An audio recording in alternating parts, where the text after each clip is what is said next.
All right, kettlebell halo with pivot. Basically, we are just combining sort of a split stance with a kettlebell halo. The important thing to remember about the halo is that a lot of times what people will get wrong is that they'll move their head to accommodate the halo, but we don't want to do that. The whole point of the halo is to kind of help use the kettlebell and the weight to get a little more shoulder mobility and letting that pull us down a little bit in the back, and then our arms should go around our head, not our head dip, so that our arms really don't have to go back all that far, okay? So you do want to make sure that you get those elbows up above the shoulders and let the kettlebell come back and behind your head and then around.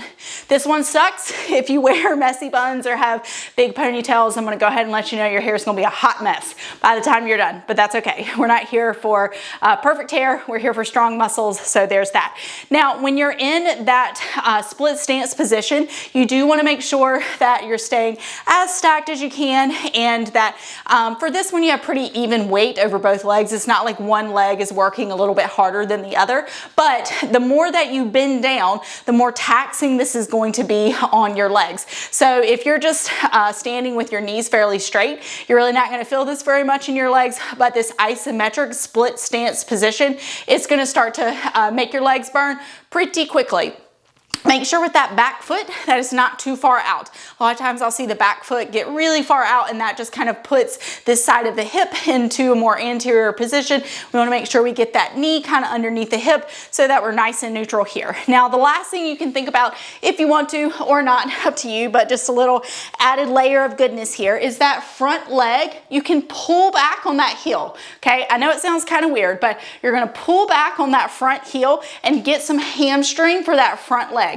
You're going to feel when you get that hamstring for the front leg that it almost kind of like scissors your pelvis. So it's going to help bring this front side, it'll bring it back a little bit, and that back side will come forward a little bit more. So it just kind of helps even more with that stacked position.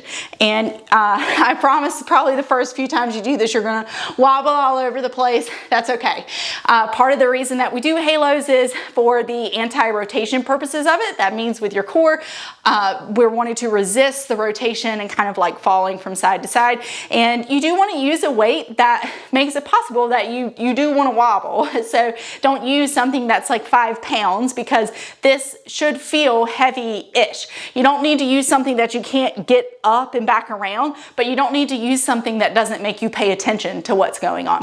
All right, that's how you do it.